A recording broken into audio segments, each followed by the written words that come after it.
Halo guys, kembali lagi bersama saya Rizvian Ramadan di Opinion Channel.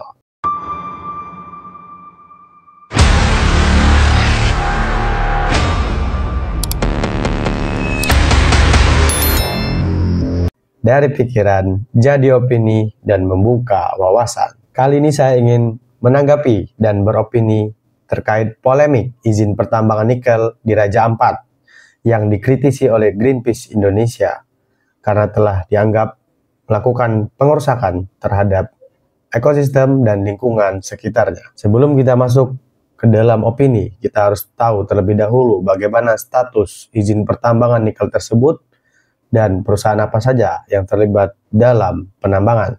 Izin pertambangan nikel di Raja Ampat dikelola oleh PT GAG Nikel di Pulau Gak, diberikan oleh pemerintah pusat melalui Kementerian Energi dan Sumber Daya Mineral atau ESDM. PT GAG Nikel merupakan anak usaha dari PT Aneka Tambang Tbk atau biasa dikenal dengan Antam yang merupakan badan usaha milik negara. Jenis perizinan yang dimiliki oleh PT GAG Nikel adalah kontrak karya yang diterbitkan pada tahun 2017 dengan nomor akta perizinan 430.K /30/DJB/2017. Luas wilayah izin pertambangan mencapai 13.136 hektar dan perusahaan mulai beroperasi pada tahun 2018 setelah memperoleh izin analisis mengenai dampak lingkungan atau AMDAL.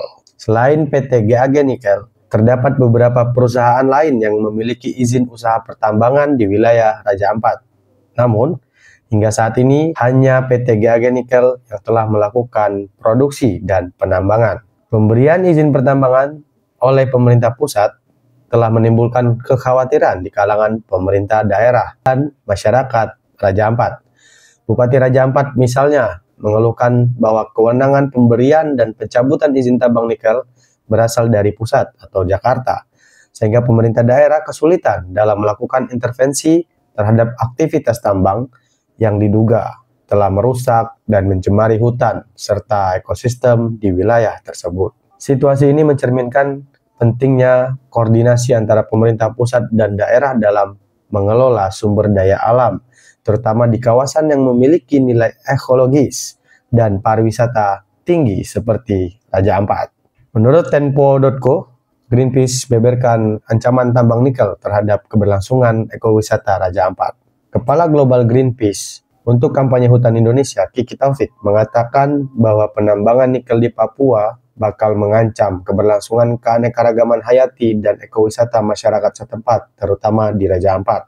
Kawasan Raja Ampat memiliki kekayaan alam sebesar 75% untuk spesies terumbu karang di dunia, 1.400 jenis ikan karang, dan 700 invertebrata jenis moluska. Beberapa jenis ikan yang ada di Raja Ampat salah satunya adalah parimanta atau Mobula birostris. Dari CNBC Indonesia Jakarta, Menteri Energi dan Sumber Daya Mineral Bahlil Lahadalia memutuskan untuk menghentikan sementara waktu operasional penambangan nikel yang ada di Raja Ampat, Papua.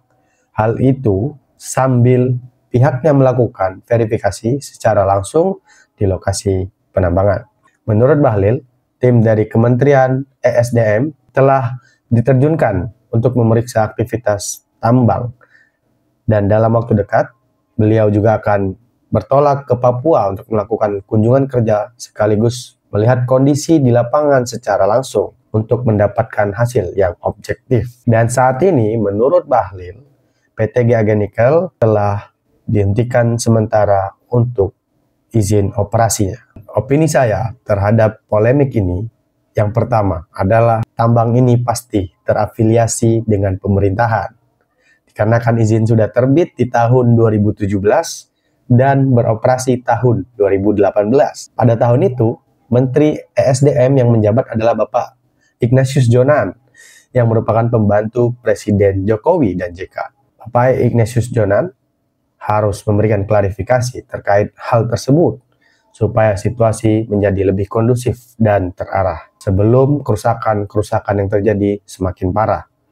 Yang kedua, permasalahan ini adalah biasa di Indonesia dikarenakan memang sistem yang mendukung big money sehingga bisa berkuasa untuk mengeruk, menguras, dan menghabiskan sumber daya alam Indonesia secara rakus lalu meninggalkan bekas kerusakan yang mencemari lingkungan dan ekosistem sekitar. Namun kita harus perhatikan bahwa izin analisis mengenai dampak lingkungan juga telah terbit. Hal ini harus dipertanyakan jika memang telah terbukti melakukan pengerusakan dan mengganggu lingkungan sekitarnya. Dan yang ketiga, ini adalah harapan saya kepada Bapak Presiden Prabowo Subianto. Beliau harus tegas dan bergerak cepat jika memang hal ini akan menjadi sumber masalah terhadap ekologi dan keindahan pariwisata Indonesia di Raja Ampat. Hal ini memang sesuai dengan cita-cita beliau akan berkorban demi rakyat dan kepentingan bangsa. Beliau harus membuktikan itu secara langsung di depan masyarakat Indonesia. Sekian dari saya, semoga bermanfaat. Terima kasih.